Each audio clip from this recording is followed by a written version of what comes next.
বৃষ্টি ভেজা রাতে ফোনে একটা মেসেজ আসে, আমি আর থাকব না, ভালো থেকো। রাহুলের হাত কাঁপতে শুরু করে। বারবার কল করে, কিন্তু ফোন বন্ধ। রাহুল আর মেঘলার পরিচয়টা ছিল খুব সাধারণ, কলেজের লাইব্রেরিতে। মেঘলা ছিল শান্ত, চুপচাপ, আর রাহুল ছিল একটু হাসি খুশি, প্রাণবন্ত।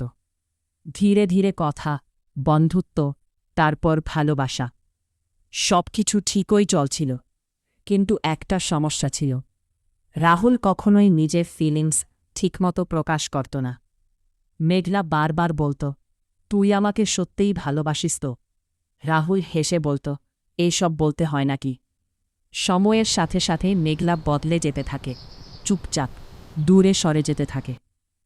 একদিন সে বলে, সবাই ভালোবাসা অনুভব করতে পারে না রাহুল, কেউ কেউ শুনতেও চায়। কিন্তু রাহুল তখনও বুঝতে পারেনি। তারপর একদিন মেঘলা চলে যায় অন্য শহরে। রাহুল ভেবেছিল ও ঠিক ফিরে আসবে, কিন্তু সে আর আসেনি। আজ এই বৃষ্টির রাতে সেই শেষ মেসেজটা এসেছে। রাহুল দৌড়ে যায় মেঘলার বাড়িতে। দরজা বন্ধ, চারপাশে কান্নার শব্দ। তারপর সে জানতে পারে মেঘলা আর নেই। মেঘলার ডায়েরিতে একটা লাইন লেখা ছিল, আমি ওকে অনেক ভালোবাসতাম, কিন্তু ও কখনো বলেনি। রাহুল ভেঙে পড়ে, কারণ সে জানত সে ভালোবাসত, কিন্তু কখনো বলেনি। এই গল্প থেকে আমরা কি বুঝতে পারি?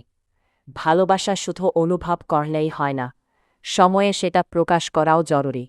না হলে একদিন সব কিছু থাকলেও মানুষটা আর থাকবে না।